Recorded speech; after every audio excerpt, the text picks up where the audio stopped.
Christian-based organization, maybe the fear factor for them is kind of taken away. But our basic and ultimate goal is to help these girls get back to a better place in life. Have you seen some successes? We've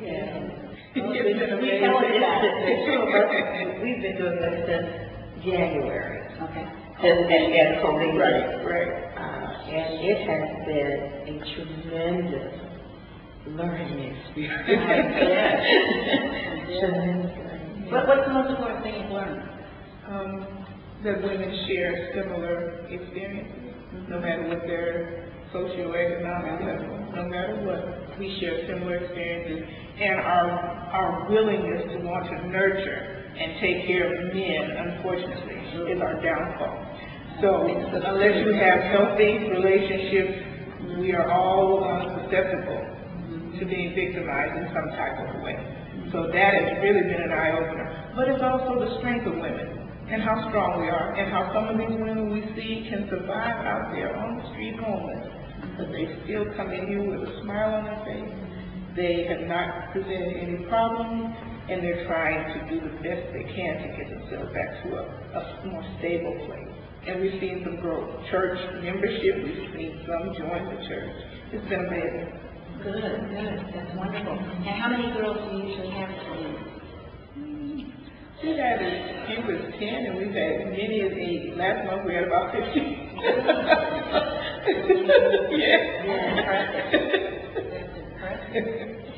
You're obviously doing something right. And they're hearing a message there that they need to hear. Yeah. And we love them. That's the thing. When they come in here, it's not judgment. And I think that's what they get from a lot of women. And that's what hurts them a lot. Is the judgment of other women. They don't expect much from men. Because they know men are the brutalizers. But when women kind of disregard it, that's what hurts them. That's such a good point you bring out, because women need to be compassionate with each other. Yes. Now, if you had a wish list, I know you want to say that. Yes. What else do you want? We have envisioned having, if we could have it daily, we would be ecstatic. A place for our ladies, our sisters, to come in and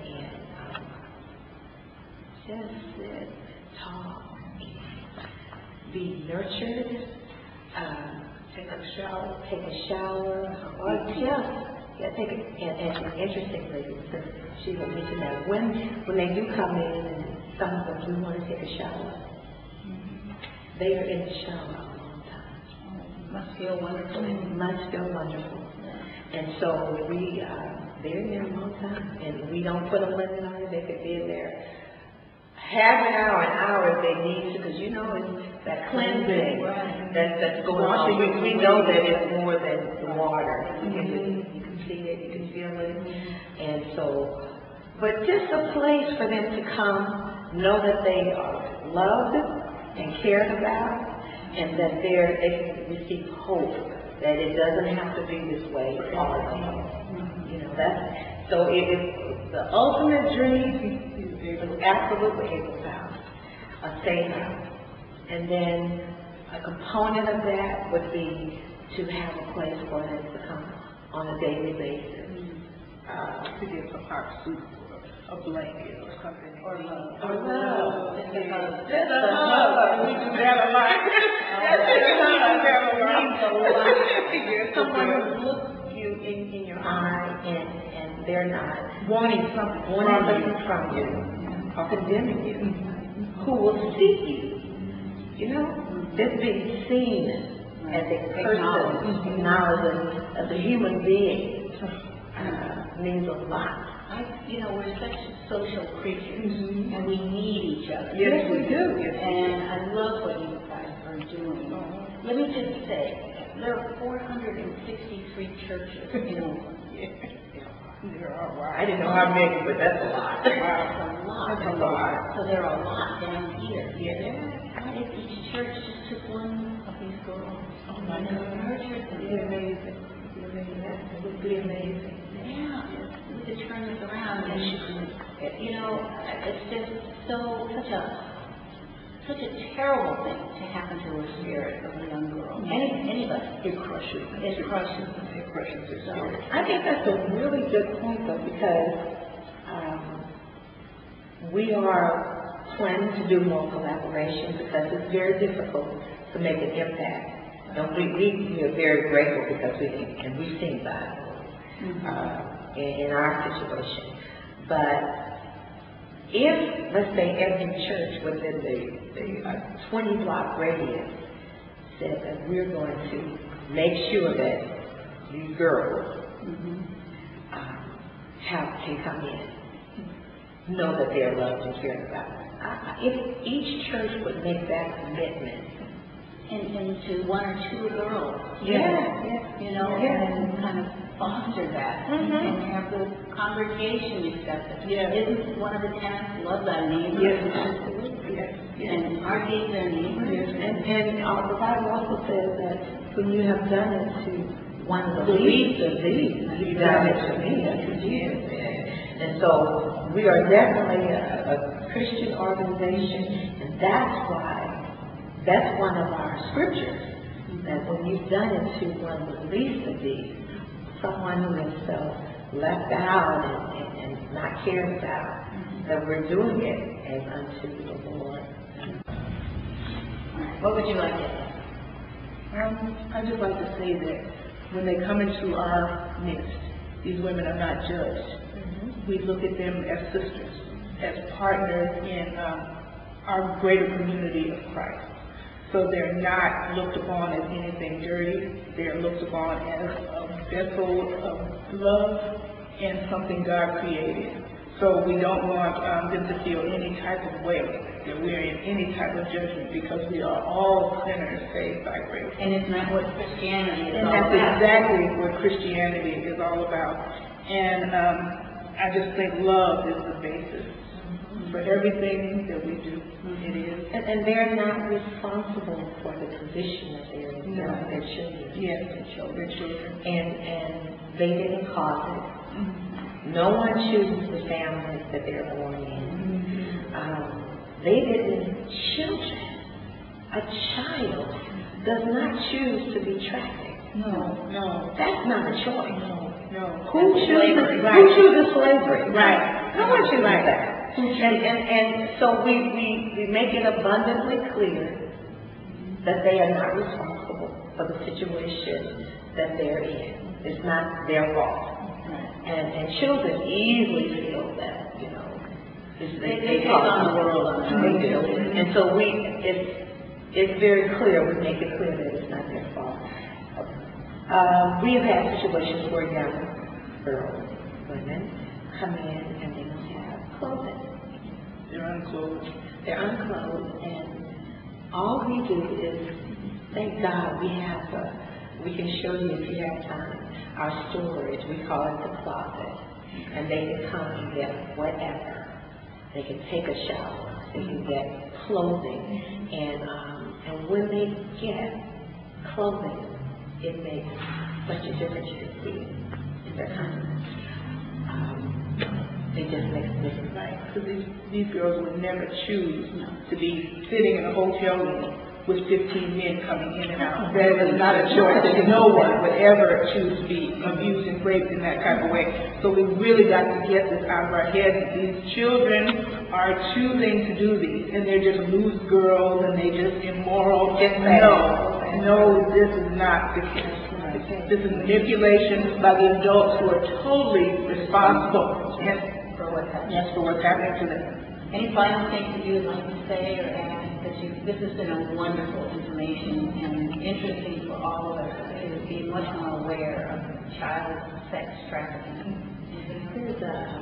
We saw, Sheila and I saw an application for prostitute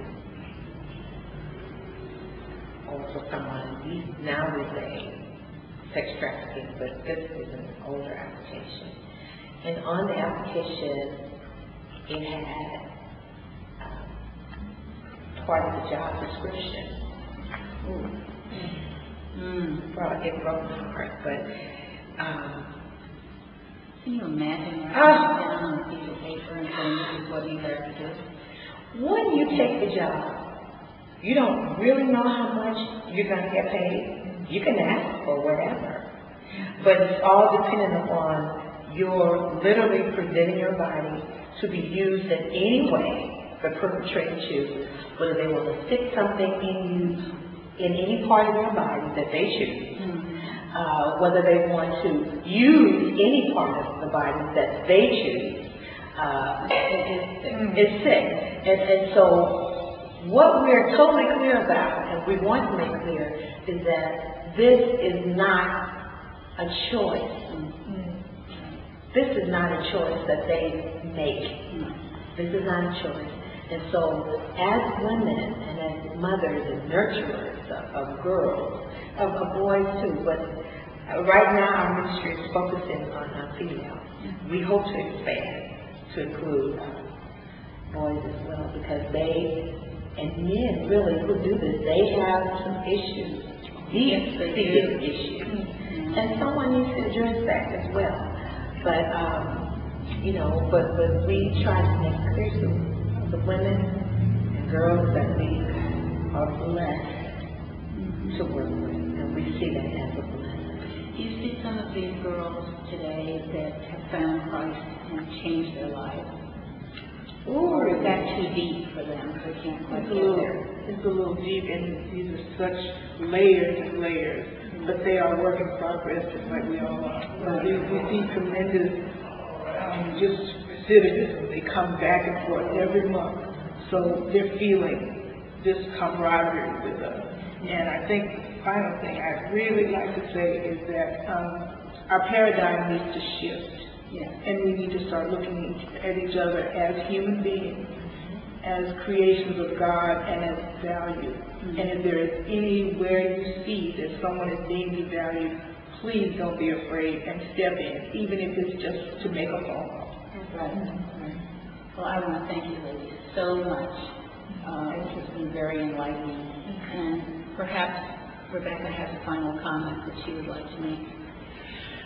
I'm really hoping that we, all of us who care, can expand and in the not too distant future get shelters and safe houses across the United States that aren't just a haven, but that have psychological and emotional professional care, that have deprogramming for trauma, post-traumatic stress disorder, and various forms of distress and everything that goes with it, that have deprogramming from cults that traffic girls in the name of religion and terrify them with a bloodthirsty and terrifying God.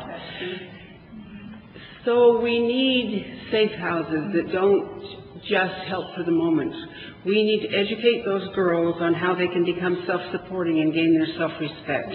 And if they're moms, we need to help them get jobs and have daycare available. And isn't it interesting that we have all this funding in the United States going on, and we're overlooking one of the biggest problems in our nation?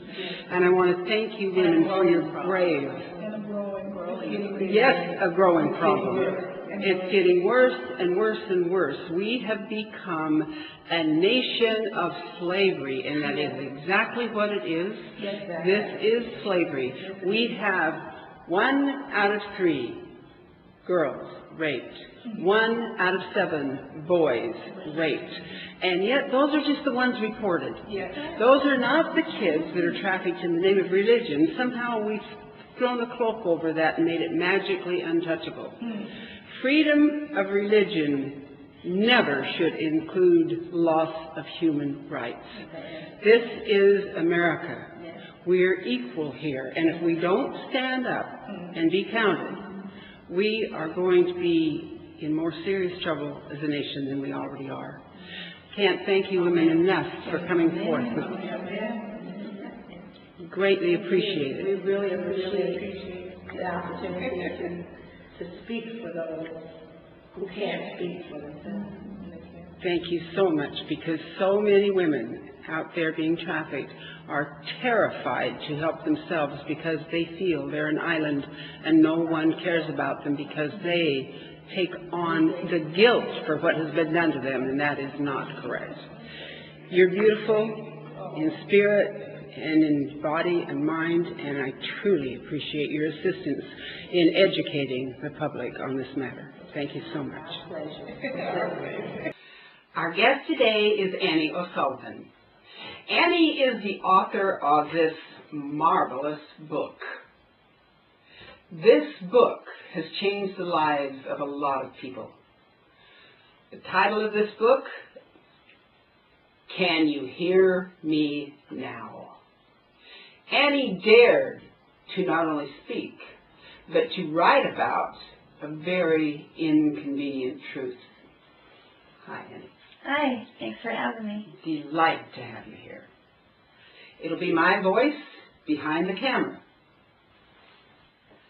Annie, your book had a tremendous effect on people because you openly and honestly approached the child abuse that you survived, the sexual abuse, the cruelty that you survived at the hands of your own father. These family secrets are seldom told. Children that are abused are numerous. So many of your readers identified with what you said. Tell us, Annie, where you got the courage to say it at all. Oh, years of therapy. And that actually has turned out to be more true than anyone would imagine. When I first started therapy, I still couldn't say it out loud. I ended up in a hospital for almost 2 months, and I was on disability for 2 years. And in the beginning, all I had to say was my father molested me, and it's not my fault. And they put me in this little room, and I would sit there with a couple of doctors and a couple of nurses. And this was in the hospital. I was in a perfectly safe setting. I was so distraught when they took me. It was a mental health hospital. I was so distraught by the time I was there that they literally had to take me down the hallways and show me that the doors were locked. There were double doors you couldn't get through. Then you had to get through the nurse's station. Then you had to get back to my ward. And I really needed to know that I was safe. But they would put me in this room. That was how I felt. I'm sure it wasn't quite that, but that's how it felt. It felt like they put me in this little room, and I would sit in this little stool with these medical people and mental health providers, and they would encourage me. I couldn't say it out loud. I couldn't even say what happened to me. I would write a little couple of sentences and hand it, so afraid that I was going to offend someone with my story that I would actually hand the therapist a little piece of paper that had some note on it, and she would start to ask me questions, and I could shake my head yes or no. You said, I was so afraid I was going to offend someone with my story. Absolutely. Tell us what compels the victim to be terrified to speak their truth. You are taught from day one not to tell. In my particular case, and I have found it over the years to be very common, they're going to hurt me, maybe kill me. In my family, death was a certain threat. They threaten to get, if you have other family members, maybe you have a younger sister or a younger brother, and they use that as if you tell, I'm going to get another family member.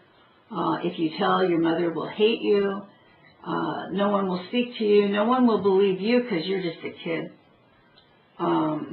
It was reinforced in my house that the beatings were quite severe. And we had talked earlier about the time that I was in high school, and the high school counselor had called, and he didn't know what was going on at my house. He just knew that something wasn't right with me. And by the time I'd gotten home from school, this counselor, unbeknownst to me, the counselor had called, and my father beat me so bad I didn't go to school for a week. And that was just because, not because I told, but because I did anything at all that caused them to scrutinize my family. So you were held hostage for the public image of your family, and it was you who was wrong by destroying that image if you told anything that was an inconvenient truth. Absolutely. Absolutely. And I hear different, well, since I wrote the book, I hear different variations of that story all the time. As an adult, one of my brothers told me I was ruining the family name. He got right in my face and he put his finger up and said, you are ruining the family name. You have to stop this. So it's your fault. My fault. Still, it's still my fault. It's your fault that you were beaten and raped. Yeah, because I was bartered off. Those drunk, nasty old men. Well, I was pretty worthless to my father by the time I was 16, 17 years old. He'd lost interest. He needed more young kids. He sold me as a virgin. I think I was like 3. I wasn't a virgin. There wasn't anything innocent about me at 14, 15 years old. He would sell me as a virgin. One man got really angry when he found out I wasn't, and took it out on me. So now, you're not getting just beat up by your parents and your family. It's outside the house too. It's all reinforced. The things that they do to these kids, it's a reinforcement.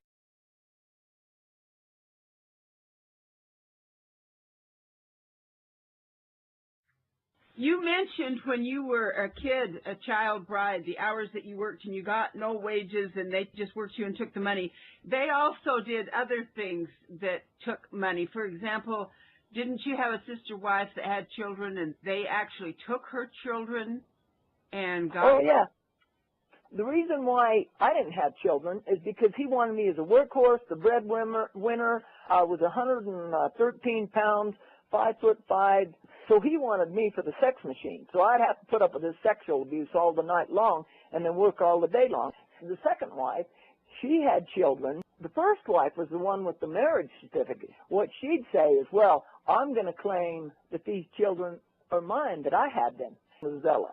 So she had this little baby, Kathleen, and the very day that she was born, this was told by the husband, I'm going to give this little baby to my first wife. She's going to record it as her baby and the birth certificate and everything else. And Zella just become irate. She's still laying there in the bed. She's still bleeding from having this baby. A half hour has only passed. And I'm watching all this, and she says, well, you can't steal my baby. The old sucker says, well, it's not your baby. It's my baby. She says, well, it's my baby too. He says, no more than if a man puts a quarter in a Coke machine and the Coke comes out, you can't say that Coke belongs to the machine, but it belongs to the man that put in the quarter. And she says, well, I'm going to go to the law then. And he came over and he grabbed the hair on her head and they shook it. And he says, listen here to me. If you dare to go to the law, I will tell them that you're insane. They'll take one look at you with that screwy eye, which she always had an eye that would look off to the side, and they'll know that I'm telling the truth. They'll know that you're absolutely nuts, and they'll believe me, and they'll believe Francis.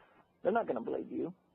And then the old sucker had his helper, which is this guy that was always sucking up to him, and he says, now, when this little girl gets to be 15 years old, you can take her for a wife.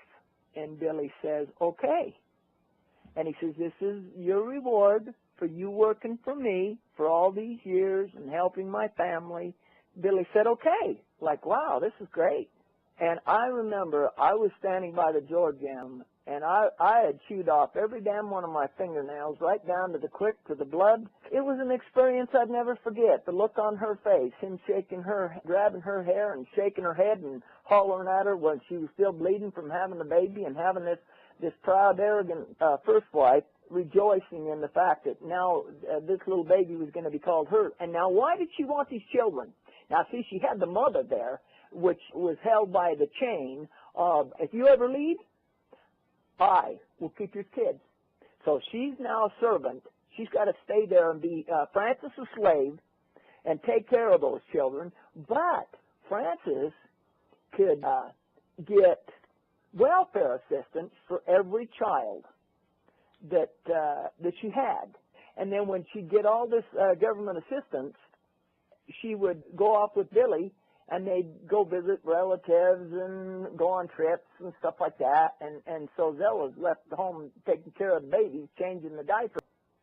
When the little girl was like 3 years old, and she come up, and she said something like "wah wah" or something like that to Zella, you know, who was standing by the sink, like I wanted a drink of water.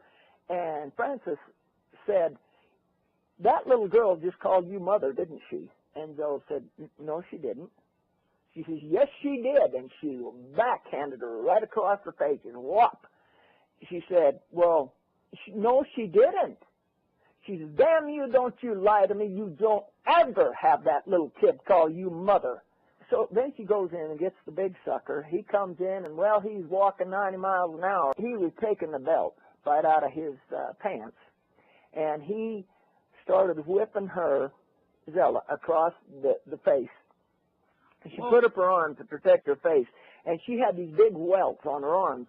And he says, "Put down your arms." And she says, "No, you'll hit my face." And he says, "Put down your arms, damn you." And he just kept beating her. When it was all over with, Zella had these puffy eyes, and all she could see was these little slits, you know. She looked like a prize fighter. That's how badly she'd been beaten. And she had all these bruises all over her face and her arms. Was Kathleen married to Billy? Oh, yeah. 5 months after I got out of there, somebody came upstairs and said, "I want you to know that Kathleen has just had a baby." But Kathleen she wouldn't do anything to defend herself because she was so programmed that this is the way it was going to be. Without her wanting to leave, there was nothing they could do. I just felt bad. And I attended her funeral here about a month ago. She was given to him, promised him on the day she was born. How old was she when That is right. I don't know. I think he started having sex with her when she was like, I don't know if it was 15 or 16. I can't remember. That's the way it went, and nobody challenges these guys. If you would like more information, go to traffickingmap.org. That'll give you lots of information. Also, there's a hotline, and the number is 1-888-3737-888. That is the hotline for child sex trafficking. And if you want to contact us, we are at safekidsnow.com. And thank you for listening.